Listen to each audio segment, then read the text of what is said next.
Poisoned milk, a pressing iron, hired killers, a snow-covered trail straight back to the murder scene. This isn't fiction, it's one of Tudor England's most sensational true crimes.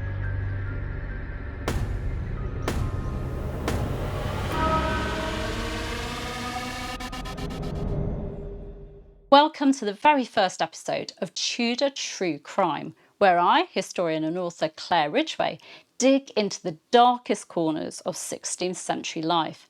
And today's case, the murder of Thomas Arden, a respectable Faversham businessman, brutally killed by his own wife and her lover in 1551.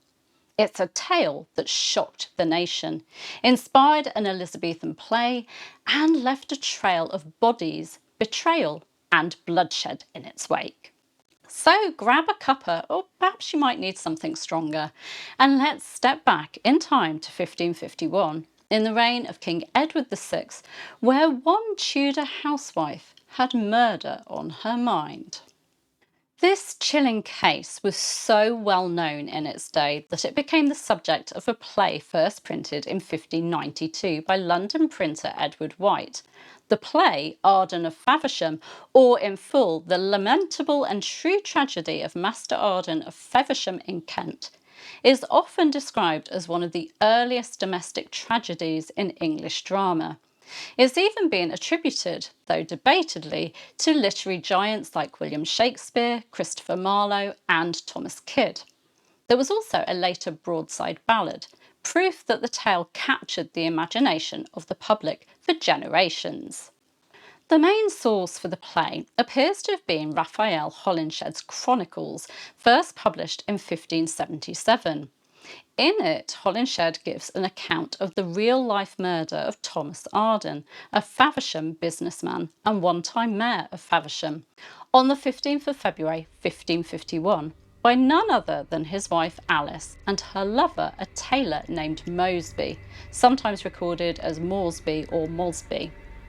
According to Holinshed, Arden's wife Alice had fallen in love with Mosby, who Holinshed describes as a tailor by occupation, a black swart man servant to Lord North, and that within 2 years Mosby was frequently using her body.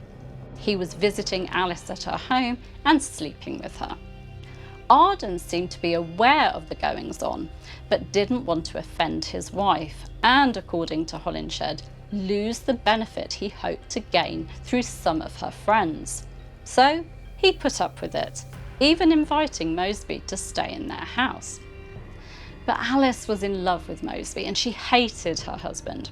So she set about plotting to, and I quote, hasten his death. She sought the advice of a local painter with knowledge of poisons, but she forgot his instructions about pouring the milk over the poison in the porringer and instead put the milk in first. Arden complained about the taste and suffered extreme purging as he rode to and from Canterbury, but he survived. Alice wasn't giving up easily. She became friends with a man named Green, who held a grudge against Arden, having argued with him over a piece of land. Alice and Green plotted together, and Alice said that she would pay £10 to anyone willing to kill her husband. Soon after, Green met a ruffian on the road to Gravesend, a man known as Black Will, who was inclined to violence. Black Will agreed that if he could find Arden in St. Paul's churchyard, then he would kill him. Arden once again avoided death, and in fact several times. Black Will could not murder him at the churchyard or on the road, for Arden was always accompanied by friends or servants. Then, according to Holinshed, at the Valentine's Fair at Faversham, Alice met with Mosby and begged him to help her get rid of her husband.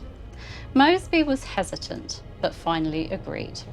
He invited Arden to play tables, a game similar to backgammon, in the parlour, while Alice got rid of the servants.